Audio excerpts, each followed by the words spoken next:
I'm Athena Jackson, the Norman and Armina Powell University Librarian at UCLA Library, and I'm here with Dr. Wendy Slesser, the Associate Vice Provost for the CIML Healthy Campus Initiative Center at UCLA and Clinical Professor in the Schools of Public Health and Medicine. I'm so glad you're here. Welcome. Gosh, thank you so much, Athena, for including me in this interview. When I think about the connection between how we navigate information and mental health, I can't think of a better person to talk about this with, so I'd love for you to share with me a little bit about your background and what brought you to UCLA. You know, I started at UCLA about 30 years ago because of some of the work that they were doing in the community with Venice Family Clinic and the public health school, and it really resonated with me to be able to merge my interest of medicine and public health and nutrition. The ethos of the CIML Healthy Campus Initiative Center is to create an inclusive culture of health where everyone can thrive and flourish. We had planted this beautiful medicinal garden in front of Ronald Reagan Hospital, just south of it, honoring different cultures in our community, like the Mexican culture, the Chinese culture, the Native American, California culture. And we were stripping photos or images of these plants we were planting from the internet. And Julie Kwan, librarian now emeritus, approached me. She didn't know me, and she said, you know, Wendy, we have original lithographs and watercolors in our rare book collection for the biomedical library. They're so beautiful, and that's a wonderful story because it's the intersection of why we're sitting here. Health, wellness, food studies. We have a wonderful food studies collection with the food studies librarian from a generous endowment of that role, and that entire ecosystem of what almost seemed like quiet paper-based materials from decades or even a century ago can influence this rapid-paced world of feeling healthy, feeling belonging, and feeling a connection to the past in a way that helps decide how we're going to think about the future. I think that's part of what draws me to working in libraries is it's at one point time travel and another point going to the past, but also at another point it's so current. It's so right now. It's what you need right now.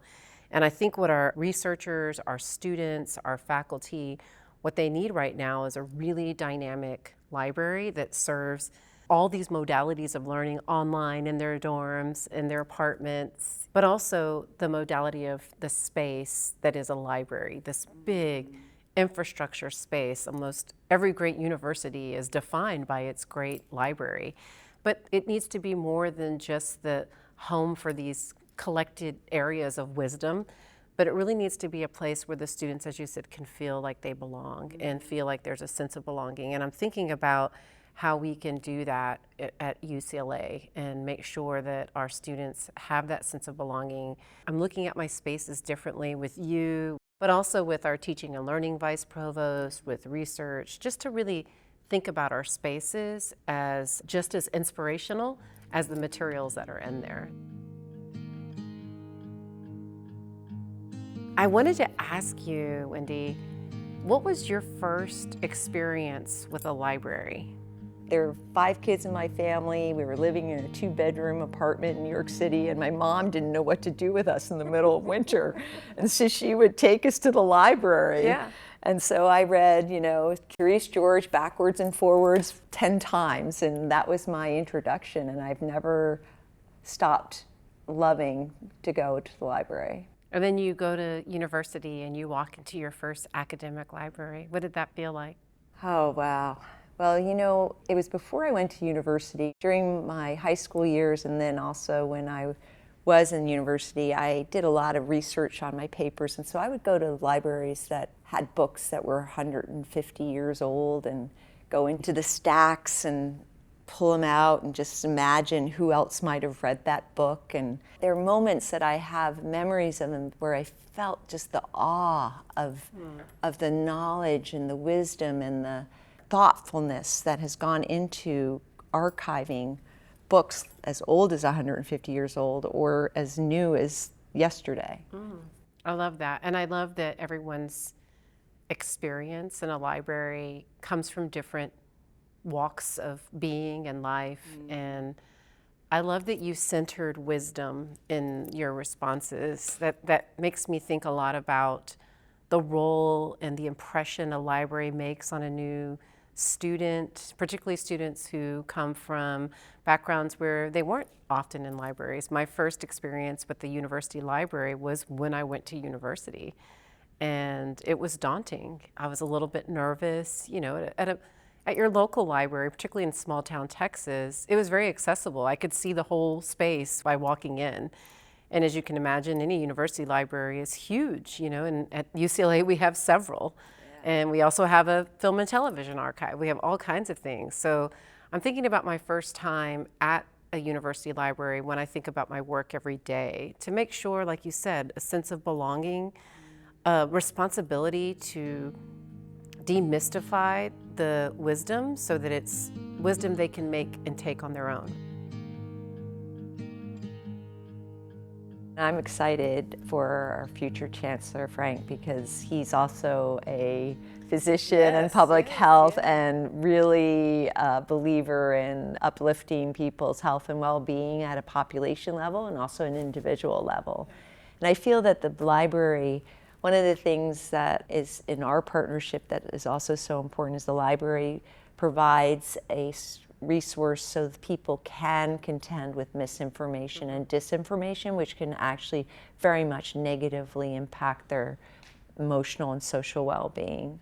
And having those skills to manage disinformation, misinformation will help move forward the challenges that we have with emotional and social well-being, which is a real crisis among our 18 to 25-year-olds. I've become interested in this particular professor that was a professor of history at Vassar in the 1800s, who in her time really introduced the whole idea of working from primary sources when you taught history. And so I'd love you to share with me, I know primary sources are your thing. Tell me about that. Yeah. The primary source is the closest bits of data, information, documented evidence of an event, an experience, a moment that you can say, this letter from me to you that I hand wrote is the primary source of that transition of information to you. One of the areas where there's a lot of misinformation is in the well-being world. Food being one of the major topics, but also emotional well-being and social well-being, all these different theories that might not be based in science. And so your team has been able to give us trusted pages where you can go and find out what's going on in the food world or what's going on in the emotional well-being world. I think if I had to give anyone advice about how to navigate and validate information, don't lose sight of your original question. Like, what was the kernel that inspired you to seek this answer? And the reason why I say that is because on your journey to getting that information, you will get intellectually challenged, emotionally attached, circumvented in different ways. And when you get there, you want to map back to what was I asking and what did I hear, and really think of the ways that you can test that journey there, because it truly is that old adage that the journey is better than the destination sometimes, and that journey toward solving your problem. Make sure that you're thinking about your trek there. And then of course, consider the sources, right? You do have to take that next step and see for yourself and really make that connection. I feel that UCLA students are graduating from a California K through 12 that does not have the right ratio of librarian to student body. It's among the lowest states in the country with that ratio of librarians to students.